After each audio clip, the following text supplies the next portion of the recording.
자, 입사 후 포부 갑니다. 입사 후에 너가 무얼 할 거냐 이거를 묻는 게 아니야.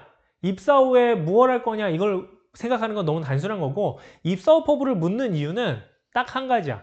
너가 직무에 대해서 알고 있니 모르고 있니, 이게 궁금해서 묻는 질문이야. 그래서 우리 기본 문항들은요 대부분 요즘 많이 사라지고 있어요. 지원 동기도 사라지고 있고, 성격의 장단점 조금 남아있고, 성장 과정 많이 사라지고 있죠.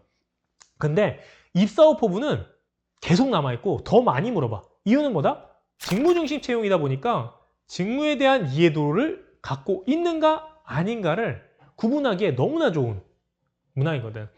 입사 후에 대해서 정확하게 이야기할 수 있는 사람은 말 그대로 그 직무에 대해서 잘 알고 있으니까 쓸 수 있는 거고, 입사 후 포부를 너무 뜬구름 잡듯이 쓰시는 분들 있잖아요. 예를 들어서 저는 입사 후에 30분 먼저 출근해서 경제신문을 볼 것입니다. 그리고 커피 한 잔과 함께 뭐 외국인과 대화를 나누면서 업무를 하고, 뭐 저녁에는 MBA를 뭐 다니면서 뭐 이런 얘기 쓰시는 분들 아직도 존재해요.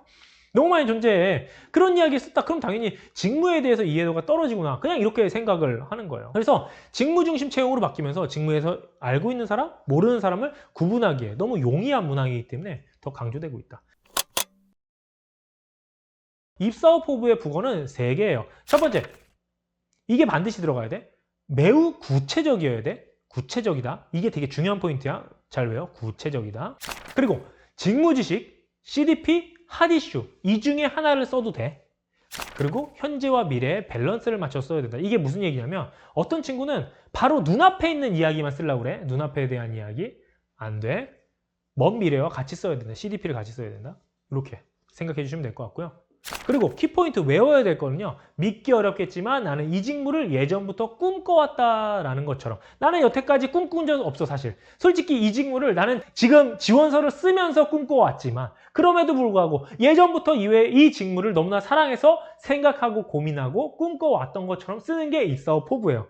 아시겠죠?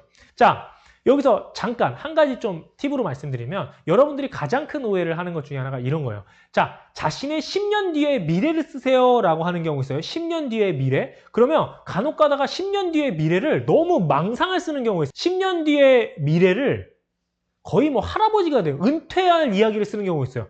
여러분들의 10년은 저보다 후배예요. 그 10년이라는 지표가 뭐냐면, 회사 생활의 전성기 때, 그러니까 한 회사에서 대략 한 10년 정도 일하거나 경력이 한 10년 정도 되면 지성도 그렇고 육체도 그렇고 비즈니스에 대한 이해도도 그렇고 대부분 가장 최전성기일 때야. 너가 이쪽 산업에서 가장 최전성기 때 너 뭐 하고 싶니 이거거든? 너가 전성기 때 하고 싶은 걸 쓰세요가 10년 뒤에 뭐 할 거예요입니다. 아시겠죠? 그러니까 결코 오해하지 마십시오. 아시겠죠? 네. 자, 내가 가장 중요하게 말한 선행 조건에서 구체성이라고 했잖아. 구체적이라는 게 무엇이냐, 이것도 또 명확한 단어의 정리를 내려놔야죠. 여러분들 구체적으로 쓰라라고 하면 정말 구체적이게 이상하게 써놔. 뭐 커피를 마시는데 그 커피잔은 흰색이고 흰색 장에 뭐 아메리카노, 아니야 따뜻한 아메리카노, 뭐 이렇게 쓰려고 그래. 이게 구체적인 얘기가 아니야. 입사 후 포부에서의 구체적이라는 얘기는요, 상황을 가정하는 거야. 자, 입사 후 포부 왜 쓴다고 그랬어? 결국 이 직무를 아냐 모르냐를 판단하기 위한 거라고 그랬잖아. 그러면 상황이 가정이 되면, 상황에 대해서 묘사가 되면 직무를 진짜 안다라는 거야. 그 상황을 가정한다라는 건 뭐냐? 뭐뭐 할 텐데, 어떤 일이 생기는데 와 같은 이야기를 할 수 있는가 없는가입니다. 예를 들어서 자, 제이콥 직무라고 다시 한번 해보자. 여러분들 이렇게 많은 사람들 앞에서 강의해봤어요? 안 해봤지. 그러니까 이 강의하는 직무에 대해서 표현할 수가 없어. 근데 저는 표현할 수 있어요. 3일 연속 강의를 할 때는 매일매일 500명씩 떨어질 텐데 라고 얘기할 수 있는 건 나밖에 없어. 나는 이 사실을 알았거든. 이거 우리가 아니까 할 수 있는 사실이야. 그치? 그래서 상황을 가정하는 것, 이게 되게 중요하고, 입사 후 포부에도 이렇게 작성을 해주시는 겁니다. 자, 그래서 여기서 최종 골, 처음에 내가 하고 싶은 거, 나는 어떤 거를 성공, 완성, 기여하고 싶다라고 처음에 이제 써주시고, 그 다음에 단계별로 뭐 N년차의 포부, 뭐 1년차, 뭐 5년차, 10년차를 써도 되고, 뭐 1단계, 2단계, 3단계 써도 되고, 뭐 2개 써도 되고, 3개 써도 되고, 4개 써도 되고 상관없어요. 이 단계를 나누는 게 중요한 건 아니야. 근데 각 구성마다 뭐 어떠한 상황이 벌어질 텐데 이렇게 작성을 하는 겁니다. 그러면 또 누군가가 또 이런 생각합니다. 아니 제이콥님, 제발 내가 그 직무를 한 적이 없는데 그 어떤 상황이 벌어질 텐데를 어떻게 아냐고요? 좀 이상한 소리 하지 마세요! 라고 한다고. 그럼 또 우리는 갖고 와야 될 게 뭐냐? 지겹게 나옵니다. 또 예를 꺼내오면 돼요. 요게 뭐가 나왔어? 주된 문제가 있잖아. 직무와 관련된 실질적으로 활용 가능한 영상이 없을 텐데 거기에 대한 부족함을 느끼고 있을 텐데 보잖아. 그냥 그거 갖다 박는 거야. 그냥 어디다 쓰는 거야. 이해돼요? 단계별로 쓸 때 1단계, 그 다음에 2단계, 3단계 혹은 몇 년 차, 몇 년 차, 몇 년 차는 하는 역할이 조금 달라져요. 그렇죠? 하는 역할이 달라지는데 그 역할은 어디서 갖고 오냐? 또 직무 분석.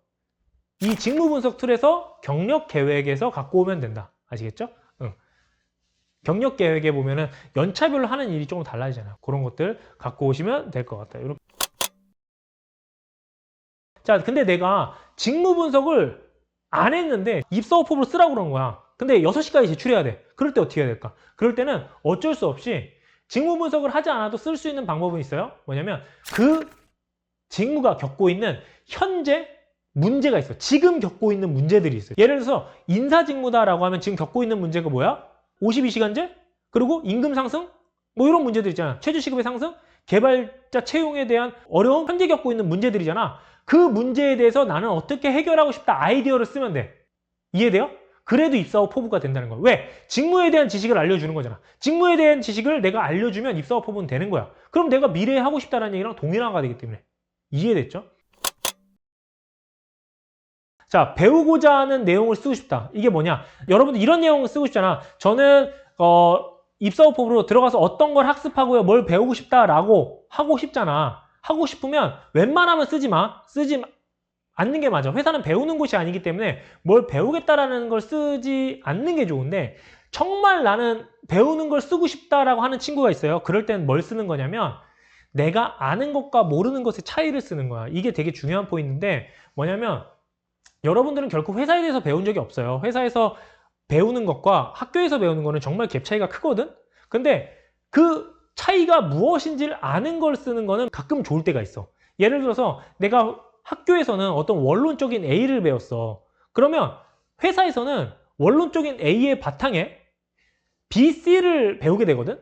그러면 내가 배운 거는 A까지인데 회사에서 배우는 B, C에 대해서 어떤 방식으로 학습해 나가겠다. 이렇게 내가 배운 건 여기까지인데 이 나머지 부족한 부분들을 어떻게 채워나가겠다. 이거는 지가 아는 부분을 메타인지가 있는 친구구나. 지식에 대해서 정확히 정리가 되어 있구나 라고 생각할 수 있다라는 거야. 실제 이렇게 면접 때 답변한 친구가 있어서 제가 말씀을 드리고 인사팀장님 중에서 이렇게 답변한 친구를 되게 좋아하는 분도 계시더라고요.